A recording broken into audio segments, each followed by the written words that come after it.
சின்னசேலம் காவல் நிலையம் முன்பு நிறுத்தி வைக்கப்பட்டிருந்த கார்கள் தீப்பற்றி எரிந்ததால் பரபரப்பு. தீ வைத்தது யார் என காவல்துறை விசாரணை.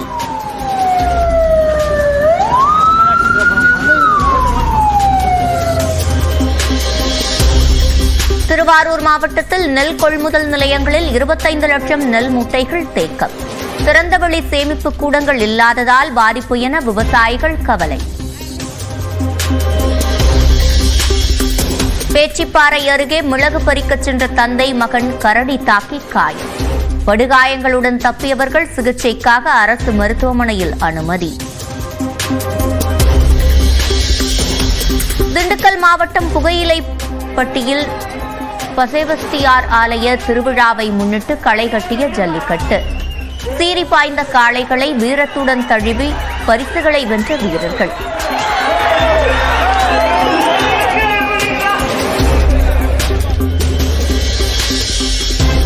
தென்காசியில் ஊர் கட்டுப்பாடு என்ற பெயரில் 8 குடும்பங்களை ஊரை விட்டு விலக்கி வைத்ததாக புகார். முதியவர்கள் பச்சிளம் குழந்தைகளுடன் ஆட்சியர் அலுவலகம் முன்பாக குடியேறும் போராட்டத்தில் ஈடுபட்டதால் பரபரப்பு.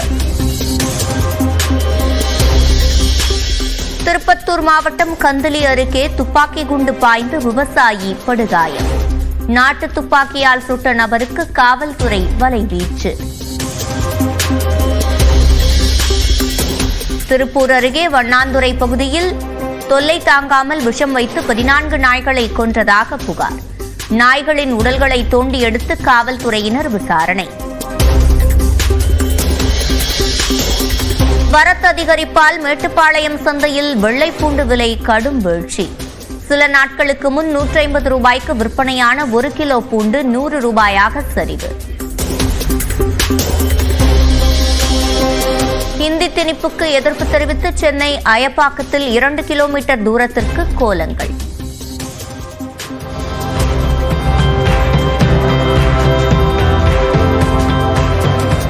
முன்னூற்றுக்கும் மேற்பட்டோர் இணைந்து எதிர்ப்பு.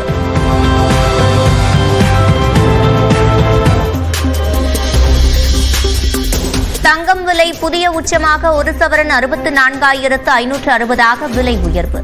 ஒரே நாளில் 280 ரூபாய் அதிகரிப்பு. திருச்சி வயலூர் முருகன் கோயிலில் 17 ஆண்டுகளுக்கு பிறகு கோலாகலமாக நடைபெற்ற குடமுழுக்கு. திருச்சி வயலூர் முருகன் கோயிலில் குடமுழுக்கு செய்தது மகிழ்ச்சி அளிப்பதாக அனைத்து சாதியினரும் அர்ச்சகராகலாம் திட்டத்தில் பயின்ற அர்ச்சகர் பிரபு பேட்டி. நல்ல முறையிலே இன்று கும்பாபிஷேகமானது குடமுழுக்கானது நல்லபடியாக நடந்தது. அதில் நானும் பங்கு பெற்றேன். ரொம்ப பெருமையாக கருதுகிறேன். ரொம்ப மகிழ்ச்சியாக இருக்கிறது. செங்கல்பட்டு அருகே சிங்கப்பெருமாள் கோவில் ரயில்வே மேம்பாலத்தின் ஒரு பகுதி திறப்பு. 17 ஆண்டுகளுக்கு மேலாக கட்டப்பட்டு வந்த பாலம் திறக்கப்பட்டதால் மக்கள் மகிழ்ச்சி.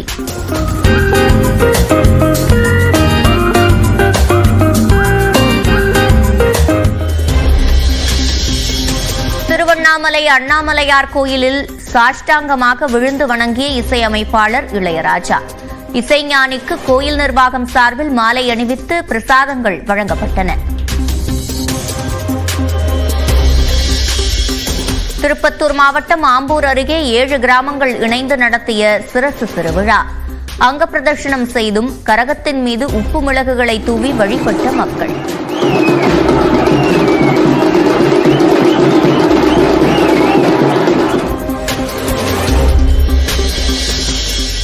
விருதுநகர் மாவட்டம் வெம்பக்கோட்டை அருகே கிடைத்த அரிய கல்மணி பச்சை நிற கண்ணாடி வடி.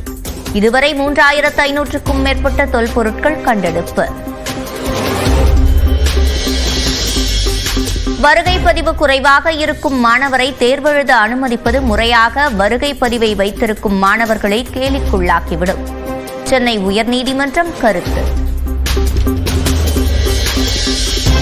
முல்லை பெரியாறு அணை பிரச்சினைகளுக்கு அடுத்த 2 வாரங்களில் தீர்வு காண வேண்டுமென உச்சநீதிமன்றம் உத்தரவு. 4 வாரங்களில் அறிக்கை தாக்கல் செய்ய வேண்டும் என்று ஆணை. நுரையீரல் தொற்றால் பாதிக்கப்பட்ட போப் குணமடைய வாட்டிகனில் குவிந்து பிரார்த்தனை செய்யும் கிறிஸ்தவர்கள்.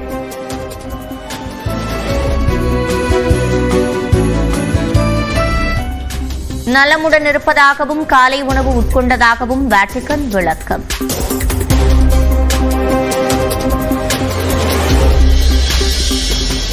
ஈரானுக்கு சென்ற கத்தார் மன்னருக்கு உற்சாக வரவேற்பு.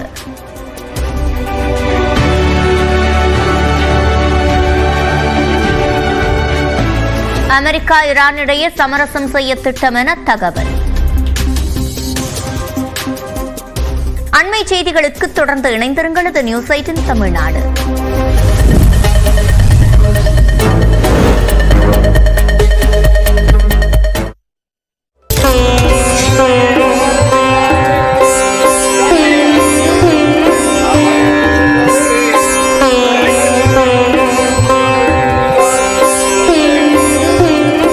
திருவண்ணாமலை அண்ணாமலையார் கோவிலுக்கு சென்ற இசையமைப்பாளர் இளையராஜா ஆலயத்தில் சாஷ்டாங்கமாக விழுந்து வழங்கினார். பஞ்சபூத ஸ்தலங்களில் அக்னி ஸ்தலமாக விளங்குவது திருவண்ணாமலை அண்ணாமலையார் கோவில். இந்த ஆலயத்தில் அடிக்கடி தரிசனம் செய்வது இளையராஜாவின் வழக்கமாக உள்ளது. அந்த வகையில் அண்ணாமலையார் ஆலயத்திற்கு இசையமைப்பாளர் இளையராஜா வருகை தந்தார். ஆலயத்தில் பல்வேறு சந்நிதிகளில் அவர் சாமி தரிசனம் செய்தார்.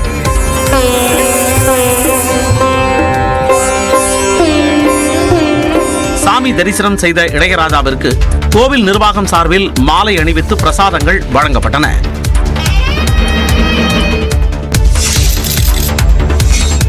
திருவாரூர் மாவட்டம் செம்மங்குடியில் ஆனந்தவல்லி அகஸ்தீஸ்வரர் சாமி திருக்கல்யாண வைபவம் வெகு விமர்சையாக நடைபெற்றது.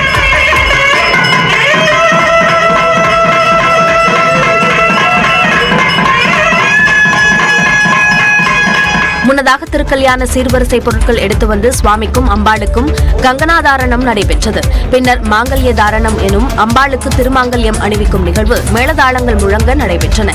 இதனைத் தொடர்ந்து சுவாமிகளுக்கு சிறப்பு அர்ச்சனை செய்து 9 வகையான மகா தீபாராதனைகள் பஞ்ச ஆரத்தி காண்பிக்கப்பட்டது.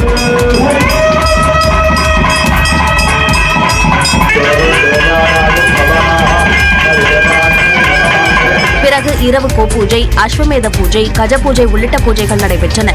27வது ஆண்டாக நடைபெறும் இந்த திருக்கல்யாண நிகழ்வில் ஏராளமான பக்தர்கள் கலந்து கொண்டு பிள்ளை வரம் வேண்டியும் செல்வம் செழிக்கவும் பிரார்த்தனையில் ஈடுபட்டனர்.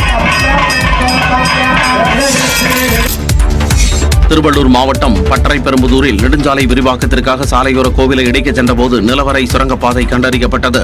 சென்னை திருப்பதி தேசிய நெடுஞ்சாலையில் வள்ளி தேவசேனா சமேத சுப்பிரமணிய சுவாமி கோவில் அமைந்துள்ளது. நெடுஞ்சாலை விரிவாக்க பணிக்காக இந்த கோவிலில் கற்களை பெயர்த்து எடுத்தபோது மூலஸ்தானம் முன்பு உள்ள அர்த்த மண்டபத்தில் இருந்து நிலவரை சுரங்கப்பாதை கண்டுபிடிக்கப்பட்டது. கோவிலை ஆய்வு செய்த தொல்லியல் துறை அதிகாரி மூலவர் முருகன் 9ஆம் நூற்றாண்டு சிலையம்சம் கொண்டதாக கூறினார். இந்த ஆய்வின் மூலம் அந்த கோயில் கிபி 9-10ஆம் நூற்றாண்டு சேர்ந்த ஒரு அமைப்போடு அந்த சிலைகளுடைய முருகனுடைய சிலைகள் காணப்படுகிறது. அப்போ அதுக்கு உறுதி தரும் வகையில் குலோத்துங்க சோழனுடைய கல்வெட்டு நம்ம அங்கே பார்த்தோம். அங்கே கருவறைக்கு முன்பக்கம் இருக்கக்கூடிய அர்த்த மண்டபத்தில் நுழைய ஒரு சுரங்கப்பாதை, அதாவது நிலவரை நம்ம கண்டுபிடிச்சிருக்கோம். இதனிடையே பாரம்பரியமான கோவிலை இடிக்காமல் பராமரிக்க வேண்டும் என ஊர் மக்கள் கோரிக்கை விடுத்துள்ளனர்.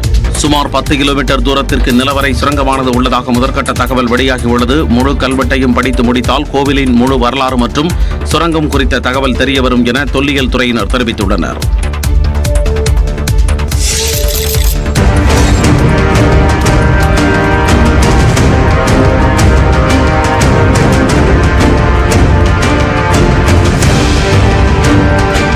குஜராத் மாநிலம் பரூச் மாவட்டத்தில் நகைக்கடைக்குள் புகுந்து நகைகளை திருடர்கள் அள்ளிச் செல்லக்கூடிய காட்சிகள் இவை. தர்மேந்திர சோனி என்பவர் இகார் என்ற கிராமத்தில் ஹர்ஷ் என்ற பெயரில் நகைக்கடை நடத்தி வருகிறார். இந்நிலையில் செவ்வாய்க்கிழமை அதிகாலை 2:45 மணியளவில் கடையின் ஷட்டரை உடைத்து உள்ளே புகுந்த திருடர்கள் 3,96,000 ரூபாய் நகைகளை வாரி சுருட்டி எடுத்து சென்றனர். திருட வந்த இடத்தில் பை இல்லாததை உணர்ந்த திருடர்கள் சோபாவுக்கு மேல் அணிவிக்கப்பட்டிருந்த உரையையே சமயோசித்தமாக பையாக மாற்றி நகைகளை அள்ளி சென்றனர்.